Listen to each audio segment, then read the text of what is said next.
So yun na guys, good morning, good evening at mega love shout out sa inyo lahat. At muli, eto na naman tayo. So yun na guys, lalakayin nga po natin, pag-usapan nga po natin yung patungkol po doon sa inalis, binukod si Rowell of Malalag. Yan, sa Kalinga. Pero bago yan, mega love shout out muna sa lahat ng ating mga minamahal na viewers. Yan, 2024 na. Tayo po ay, ay bago-bago na din. No? Pero ayun na guys, no? Dito maganda talakayin to. Yung patungkol doon sa inalis si Rowell and then ibinalik. Yun nga, sa prank ba to? Or ano ba? Binawi kasi, no? Kasi nga, eto, marami ang nagko-comment na hindi pa rin makamove on. Hindi nila matanggap na ito daw ay hindi dapat gawing prank. Inabot ng 24 hours, kinabukasan pa, tapos saka binawi. Marami yung hindi makamove on na bakit daw ginagawang biro, no? Medyo marami silang mga komento iba-iba. At saka meron mga mga nagre-reaction na kung sino man hindi naman mga reactor ng Kalinga. So, eto maganda, no? Teka. Maganda talakayin to guys. Eto guys, no? Sana ako guys, kasi nag-comment din ako. Nag-reaction din ako. Pero yung aking pag-reaction, ito ay hindi naman sa ay palinisi or kung nanghihinayang or kung ano man. Kasi yung aking ginawa kong balanse. No? Pabor din kay Kuya Bal, pabor kay Rowell of Malalag na makagawa siya ng sarili niyang pangalan or bakit nga ba kailangan pang alisin sa Kalingap ay one family, one Kalingap, one family, yung mga ganon, balanse yung ginawa ko. Wala namang ay pwedeng madihado. So ito na, marami ang hindi nakakamove na sinasabi nila, bakit daw ginagawang biro or prank? Yon. Kasi may mga kanya-kanyang mga supporters, no? Pero may mga nalungkot, may mga nag-press one. May mga nag-press one na sumasang-ayon sila na ibukod. Merong iba na presto pero mangilan-ngilan yung nag-presto doon sa pa-press 1, pa-press 2 ni Kuya Bal. Mas majority po ay sumasang-ayon. Pero marami ang nalungkot, no? Yung iba nag-reaction, yan to ganang pinag-uusapan kung saan-saan mga balwarte. Eto guys, no? Alam nyo si Kuya Bal talagang minsan nagpa-prank. Minsan, reverse psychology, no? Ang ginagawa niya. Minsan, gaya na sinabi ko nga, minsan nagsasalita siya ng opposite, no? Yung reverse psychology. Tapos, matalinhaga. Mahirap arukin, no? At sana, masanay na tayo sa ganyang bagay. Masanay na tayo kung tayo man ay na-prank, pero dapat kung kung tayo ay talagang sulit, Kalinga, ay maintindihan natin at ay hindi tayo dapat padalos-dalos sa ating mga bibitawan salita, sa ating magiging opinion, sa ating magiging reaction. Ito ay lesson learned na sana ay magiging aral sa atin. Baka nga next time ulit baka kasi mangyayari at mauulit na ito ay na frank lang. Yon. Isipin ninyo, paano aalisin, iwawalay sa Kalinga pang isang Rowell of Malalag? Ay kita naman ninyo na ito si Kuya Bal ay never nagpaalis sa Kalinga, no? Kahit may ginawa na kabulastugan yung isang vlogger, niyayakap pa din, no? Dinidipahan pa din. Nang dahil lang ba sa issue, sa pasabog ni Kuya Brooks, paaalisin ng isang Rowell of Malalag na mismong kadugok pamangkin? Ay, yun, dapat nakuha natin yun. Bakit nga ba paaalisin? Kung meron nang dapat paalisin, yung gumagawa ng gulo. Pero hindi, pinapaalisin Kuya Bal, yung gumagawa ng gulo, niyayakap pa din. Kasi nga, ay walang matigas na tinapay sa mainit na kape. Iyan po si Bal Santos Matubang. Dapat lalawak natin ng unawa. Next time, kapag may ganito na pangyayari, ay huwag tayong padalos-dalos sa ating mga binibitawang salita. Pero eto na, no? Napabuti naman. Napaganda naman dahil ay parang kinukuha niya ni Kuya Bal yung pulso ng taong bayan. Hindi ba ito ay talagang strategy ni Kuya Bal para malaman niya kung ano ba talaga ang status, kung marami bang masasaktan, marami bang magugustuhan yung kanyang ginawang ay prank na iwalay si Rowell of Malalag. Pero napaganda guys, kasi doon na obserbahan, nalaman ni Kuya Bal kung sino talaga yung mga full support kay Rowell of Malalag, full support kay Kuya Bal, kung sino yung mangiiwan, kung sino yung sasama kay Rowell of Malalag. Pero hindi na nga pinaabot po ng isa pang araw at kinabukasan naman din agad-agad ay nag-live at binawi nga. Kasi nga tumawag si Kuya Awe kasi naninindigan si Kuya Awe na ay ayaw niya ng Kalinga pa din. No, at si Ruel of Malalag, ika nga ay hindi rin niya tinanggap yung hamon ni Kuya Bal na siya ay mawalay sa Kalingap. Kasi, kumbaga si Ruel of Malalag, hubog sa Kalingap. No, pagkagaling ng Malalag, nasa Malalag pa lang, nag-uumpisa pa lang, talaga, ang kanya sinusundan is si Kuya Bal hanggang sa dumating na dito sa Daet. Hanggang sa, ayan na, nakilala na, nag-viral na. Pero ito na nga, napaganda. Bakit? Kasi, doon nakilala kung sino yung mga tao na mga atat na ito si Ruel of Malalag ay mawalay kay Kuya Bal. No, kasi alam nyo naman guys, hindi naman may pagkakaila na talagang merong mangilan-ngilan na talagang ika nga ay hindi agree or hindi sumasang-ayon, hindi matanggap na si Ruel of Malalag ay gumagawa ng sarili niyang pangalan, na si Ruel of Malalag ay nagkaroon ng sumisikat, yumayabong na community, itong Rochelle. Sa pamamagitan ng tambalan nila ni Rochelle, na ito ay sinimulan ni Kalinga Prab, ipinagpatuloy niya hanggang sa dire-diretso po yung pagyabong.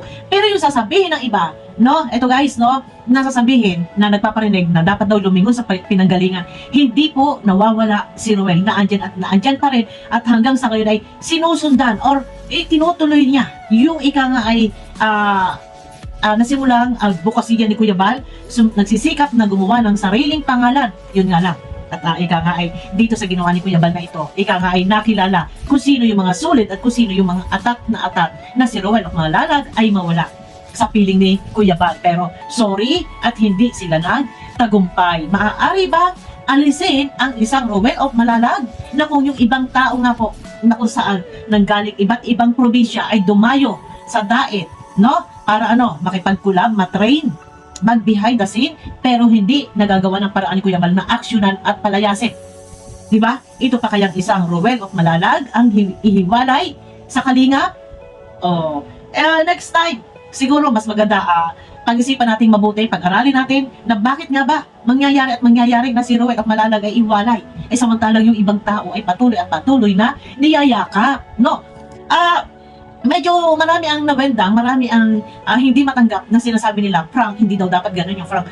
Sana masanay na kayo guys. No, yung minsan, alam niyo naman si Kuya Bal, pagka minsan, dala ng bugso ng galit, hindi galit, ng minsan na pabago-bago, yung sinasabi nila, pabago-bago daw ng isip. Dala rin siguro ng stress sa dami ng ika nga ay galamay ng Kalingap, nandiyan sa mga naririnig, nasasagap na issue, nakaka-stress, sobrang tambak na yung stress. Siguro minsan, talagang yung bugso ng damdamin na minsan nakakapagbigkas ka ng salita na ito ay sa tingin natin medyo masakit sa damdamin ng tao or ganito, pero pinasusubalian po niya, binabawi niya po pagka siya ay nahihimas-masan. Sana ay masanay na tayo, no? At hindi natin dapat paka-issuein yung patungkol dito sa inalis si Ruel and then ibinalik, no?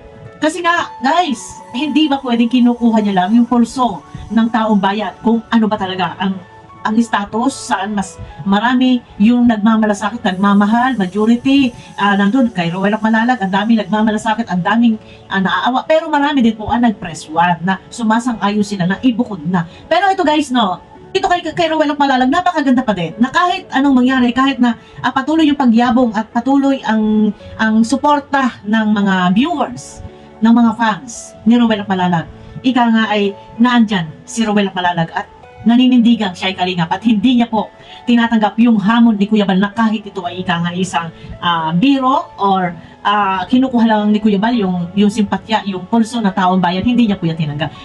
Napakaganda naman din po na sagot. At saka si Kalingap Rab din, sinabi ni Kalingap Rab na ika nga parang hindi nag-agree si Kalingap Rab at kailangan pag-usapan muna. Pero yun na, napakaganda naman. At kahit na ika nga, sige sabihin na po natin na kung ito man ay totoo or ito man ay hindi Frank or totoo at binawi lang ni Kuya Bal, pero sana intindihin po natin kung minsan si Kuya Bal nakakapagsalita ng mga ganyang bagay na ika nga siguro sa dami na rin po ng stress, sa dami ng problema sa Kalingap, talagang hindi na po maisa-isa ay hindi po maiwasan na minsan na bibigla sa paglalabas ng salita pero ang kagandahan nito, ika nga pag nahimasmasan or na nakakarinig ng advice sa iba ay pinasusubalian niya. I mean, binabawi niya, no? Yun lang po, ganun lang po at hindi po natin paka-issuein, sana yung iba mag-move on na. Ika nga eto na 2024, bagong simula. Pagpasok ng taon, bagong ika nga ay plano. Ayan na, ito na, yung pinagsanig forsa ni Kuya Bal, ni Kalinga Prab at ni Ruel of Malalag. sama-sama sila na ika nga ay doon sa plano na mobile landing pad. Willing po si Roel of Malalag na sumama sa mobile landing pad. Ayan guys, suportahan po natin ang landing pad, no? At napakaganda naman ng programa. Kung talaga sa ganda, napakaganda po. Isang halimbawa na lang po yung mga pabahay na ipinagawa, talagang napakalalaki at napakaganda. Hindi siya basta lang kubo-kubo, hindi lang. Talagang ang halaga po inaabot ng 200, 300, 500,000 pesos na pabahay. Saan pa kayo? Diba? Subok naman na natin. So, ayun na. At guys, sa Word, ito na. Bilagsanin Pwersa, higit na palalakasin, patatatagin ang Word. At ika nga ay Sanib Pwersa na kuya. Walang sino mang makakatibag. Dito po, ang layunin po ng Word ay ika nga ay para sa ikaayos. Ang kalingap, dito po ay magiging balanse. Balanse po ang lahat-lahat, no? Baka naman sabihin ninyong bias. Kung noon sinasabi ninyong bias, dito po ay balanse po. At hindi po tayo po pwedeng ika nga ay pakatok-katok lang dito. Pag may narinig na issue, tira dito, tira doon. Babalansihin po natin. Supportahan niyo po guys. Sila Kuya Bahal, si Kalinga Prabhat, si Roel of Malalag. Yan, sana sa bawat isa, sa bawat kampo. O sabihin na natin kampo. Kasi, pero kung maaari, maging isa na lang, no? Mga viewers ni Roel, viewers ni Kalinga Prabhat, viewers ni Kuya Bahal, maging isa, magsuportahan na lang po tayo. At iwasan po sana ang mangbas, guys. Please.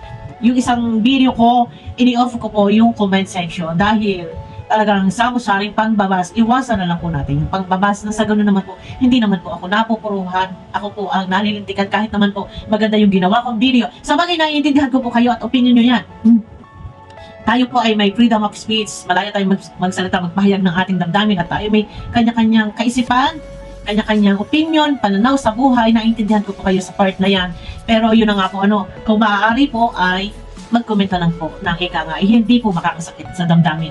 At ika nga ay kalingap, one family, one kalingap, one family. Ayan. No, ika nga ay ang layunin nga yung sinasabi nila na ang kalingap ay paglingap sa mahihirap.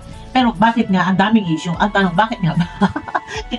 Bakit nga ba maraming issue? Hindi na ubos-ubos ang issue, pero the more na merong issue, lalong sumisikap, lumalaganap ang kalingap. Yan nga na talagang likas na sa pulmula. Ika ngay 3 years na ako. Magpo 4 years na po ako. 3 years, June, July, August, September, October, November, December, January. 3 years and 7 months na po ako sa kalingap. Ayan. Magpo 4 years na pala ako. Ang tagal akalain ninyo. 3 years and 7 months na ako sa kalingap. Magpo 4 years na. Wow. Hindi ko sukat akalain na gano'n pala katagal. Parang napakabilis lang ng panahon. Pero ayun na guys, no? At hanggang sa muli, kita-kita po tayo sa aking next video. Sana lab-lab na, iwasan na po ang mangbas. Suportahan na lang, magsuportahan na lang tayo lahat, magyakpan tayo lahat, at manood na lang kayo ng video. Ayan. Pero ayun na, no? Kung minsan ako ay mag-real talk, normal po. Kasama yan. Real talk po. Real talk. Sana maintindihan ninyo kung tayo nag-reaction na merong real talk. Yan, hindi po mawawala sa atin yun. So ayun na guys, kita-kita tayo sa aking next video. Ingat kayo palagi sa mga kayong sulok ng mundo naroon. Mega love shoutout po sa inyo lahat. Bye!